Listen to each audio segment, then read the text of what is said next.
마태복음 6장 34절 말씀을 가지고 하나님의 말씀을 함께 나누겠습니다. 본문 말씀 한번 읽겠습니다. 그러므로 내일 일을 위하여 염려하지 말라. 내일 일은 내일이 염려할 것이요 한날의 괴로움은 그날로 족하니라. 마트에 가서 장을 볼 때 가장 먼저 확인을 하게 되는 것은 유통기간입니다. 왜냐하면 때때로 유통기간이 지나버린 먹거리들이 판매가 되기 때문입니다. 먹는 것에만 유통기간이 있는 것은 아닙니다. 먹을 수 없는 것들에도 유효기간이 있습니다.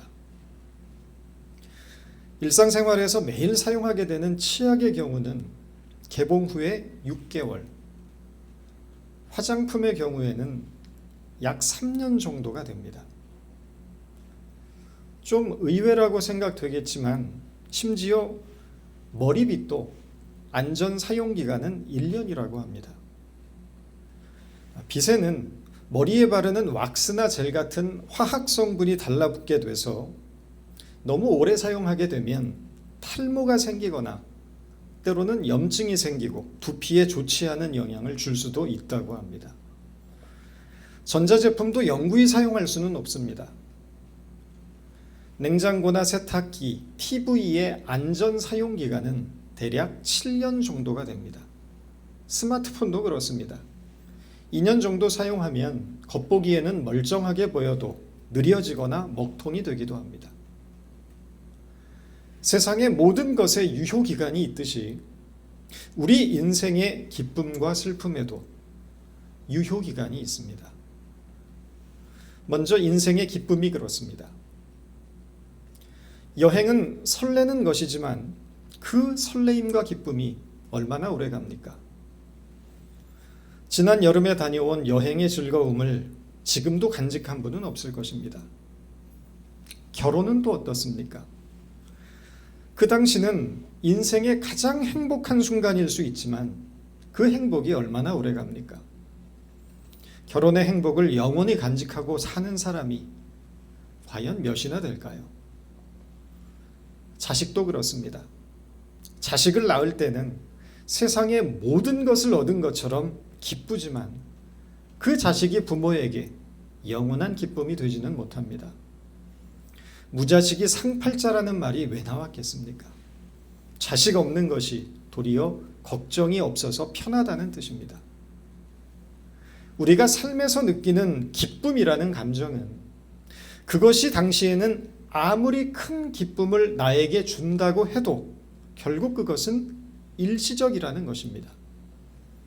하루가 즐거우려면 이발을 하고, 일주일이 즐거우려면 여행을 하고, 한 달이 즐거우려면 차를 사고, 1년이 즐거우려면 새 집을 사라는 영국 속담이 있습니다.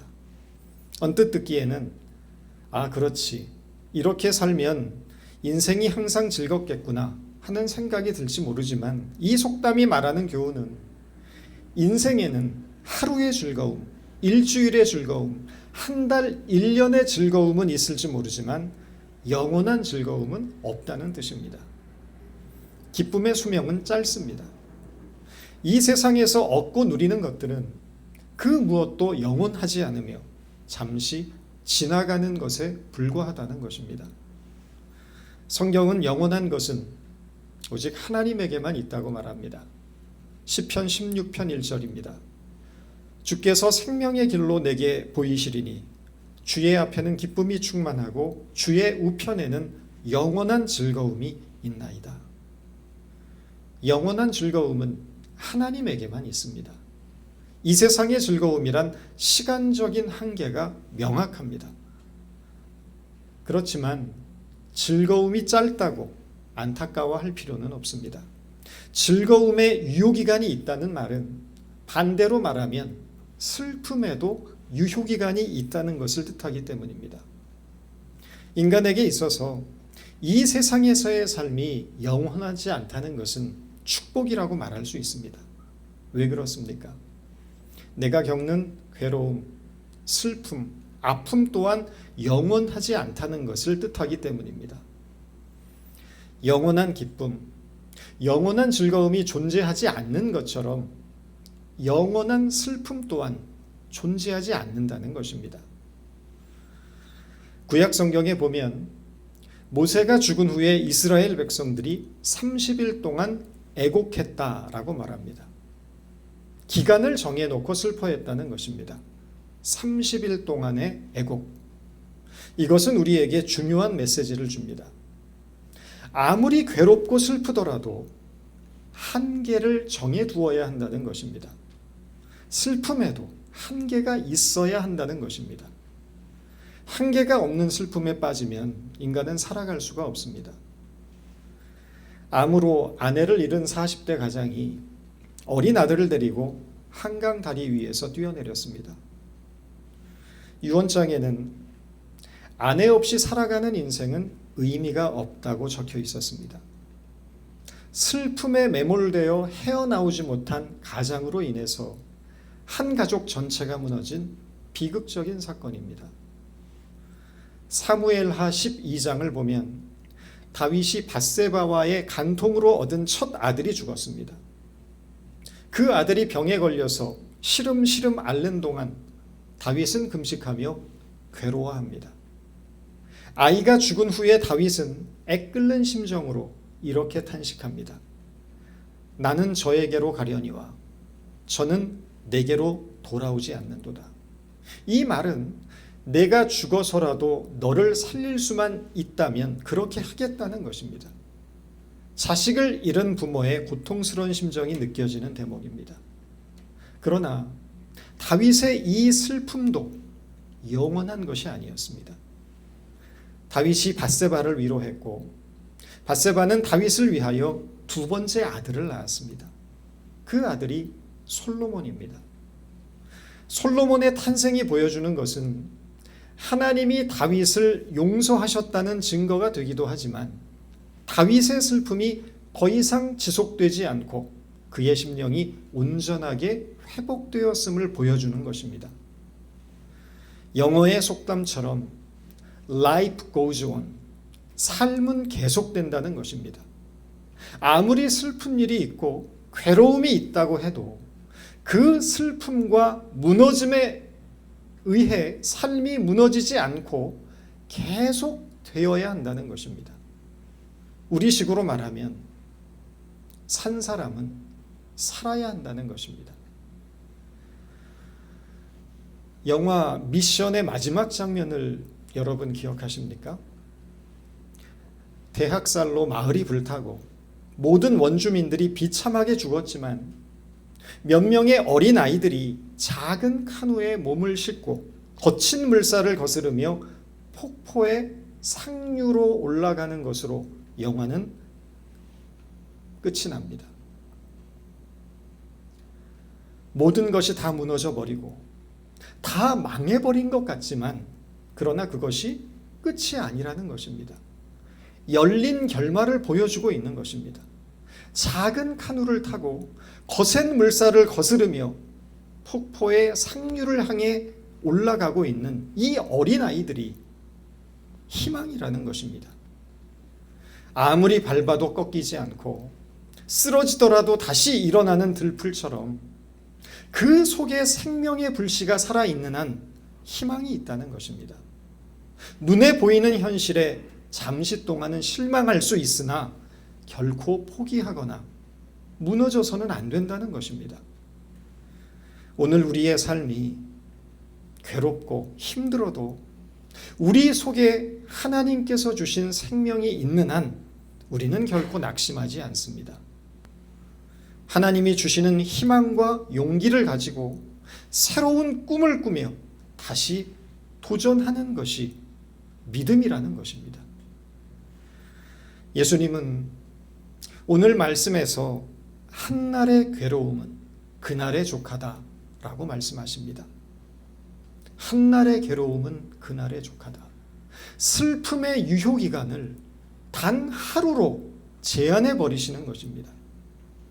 슬픔과 괴로움은 오래 끌지 말고 그날로 끝내버리라는 것입니다. 두고두고 슬퍼하고 괴로워하지 말라는 것입니다. 일용할 양식이 있듯이 괴로움 또한 일용할 괴로움일 뿐이라는 것입니다. 한날의 괴로움을 다음 날까지 갖고 가지 말라는 것입니다. 왜 예수님은 이렇게 단호하게 슬픔과 괴로움의 유효기간을 하루로 제한해 버리시는 걸까요? 그래야 우리가 살기 때문입니다. 슬픔이라는 감정에 얽매이게 되면 인간의 정신은 황폐하게 되고 몸과 마음은 병들게 됩니다. 황폐한 정신과 병든 마음을 가진 인간의 삶은 끝없는 절망과 탄식 속에서 결국 무너지게 될 것이라는 것을 주님은 아셨기 때문입니다. 벨기에의 심리학자 중에 필리페 베르딘이라는 분이 계십니다. 이분이 인간에게 가장 오래가는 감정이 무엇인가를 연구를 했습니다. 그 결과 인간의 가장 오래되는 감정은 슬픔이었습니다. 인간이 느낄 수 있는 그 다양하고 많은 감정들 가운데 이 슬픔이라는 감정은 다른 감정들보다 무려 240배 이상 더 오래 가더라는 것입니다. 비 온 뒤에 땅이 굳어진다는 속담처럼 슬픔은 인간을 더욱 강인하게 만드는 걸음이 될 수 있습니다. 슬픔을 딛고 일어선 인간은 자신의 인생을 이전보다 더 아름답게 꽃피울 수 있습니다. 그러나 문제는 이 슬픔에 얽매여 슬픔의 노예가 되는 일입니다. 슬픔의 노예가 되면 자기 연민과 자학과 후회와 분노와 죄책감 속에서 원망하고 탄식하고 괴로워하고 비탄 속에서 살아가게 됩니다. 슬픔과 괴로움이 인간을 어떻게 망가뜨리는지 아시는 주님께서는 과감하게 그것을 털어내라고 명령하시는 것입니다. 한날의 괴로움은 그날의 족하다. 물론 생각지도 못한 순간에 마치 먼지처럼 달라붙는 슬픔과 괴로움의 감정을 우리가 다 막을 수는 없습니다. 그렇지만 내가 굳이 슬픔과 괴로움을 찾아내고 그것을 붙들고 살 필요는 없다는 것입니다. 털어버려야 한다는 것입니다. 무엇으로 털어내야 될까요? 말씀입니다.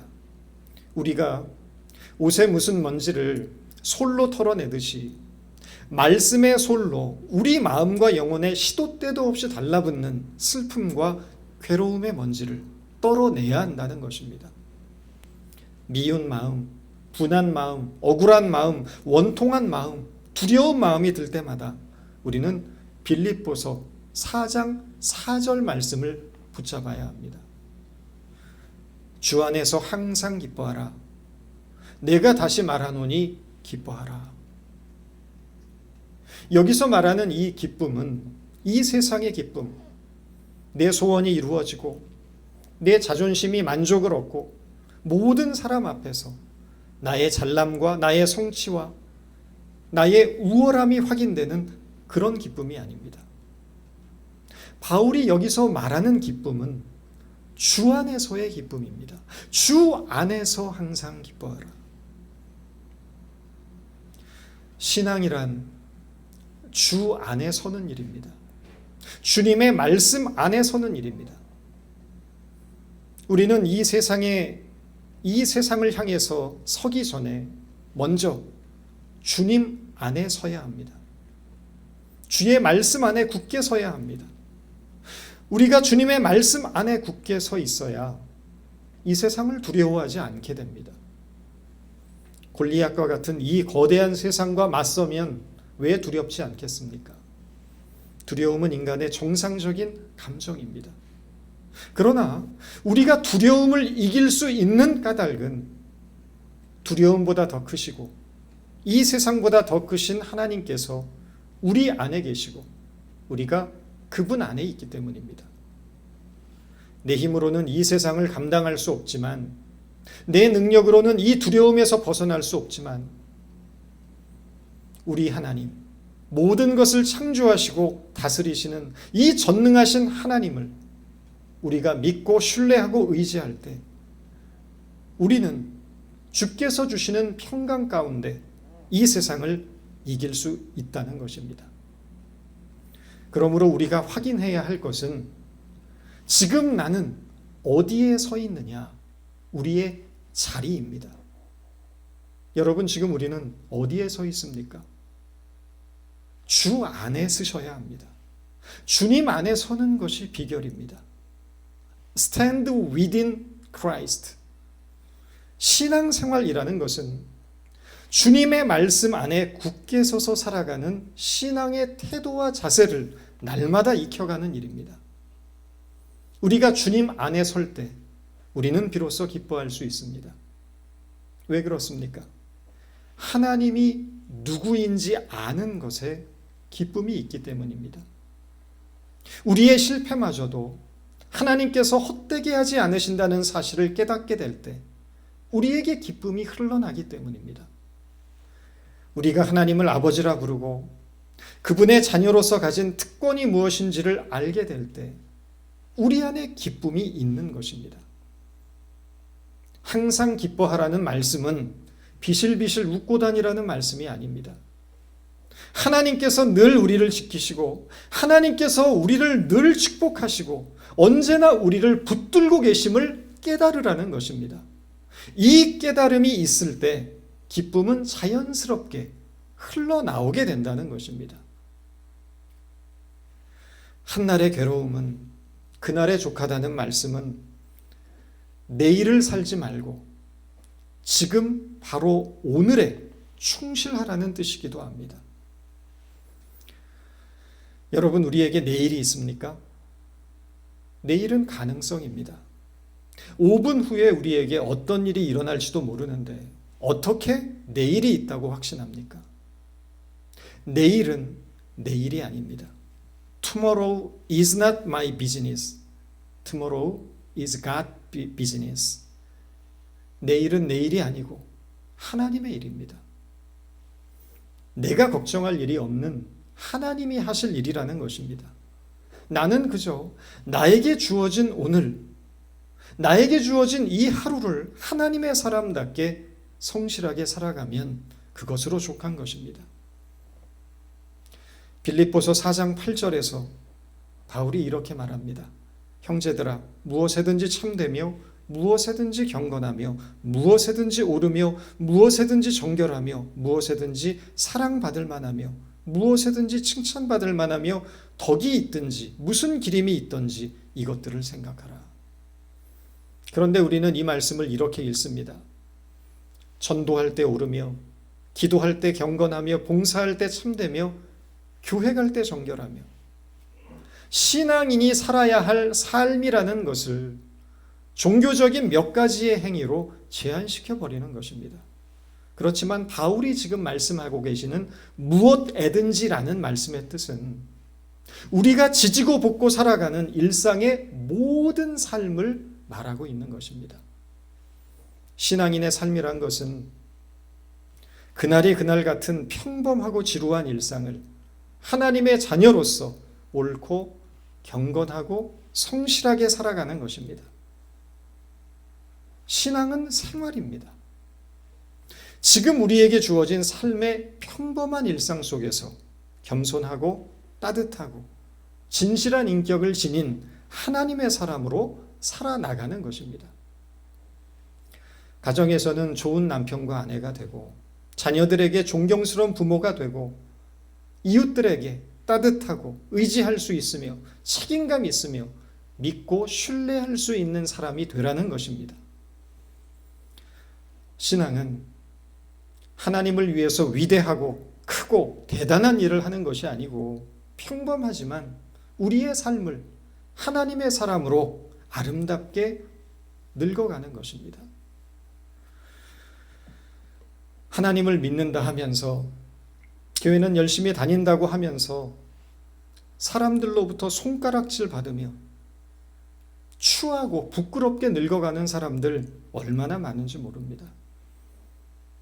그러나 우리가 살아나가야 할 삶은 우리에게 주어진 매일 매 순간을 하나님의 사람답게 진실하게 아름답게 살아나가는 삶이라는 이 원리를 이해하셔서 우리의 전 인격과 생애가 하나님의 사람으로 존재하고 반응함으로 하나님의 영광이 우리의 모든 삶을 통해 이 땅에 아름답게 드러나기를 주님의 이름으로 소망합니다.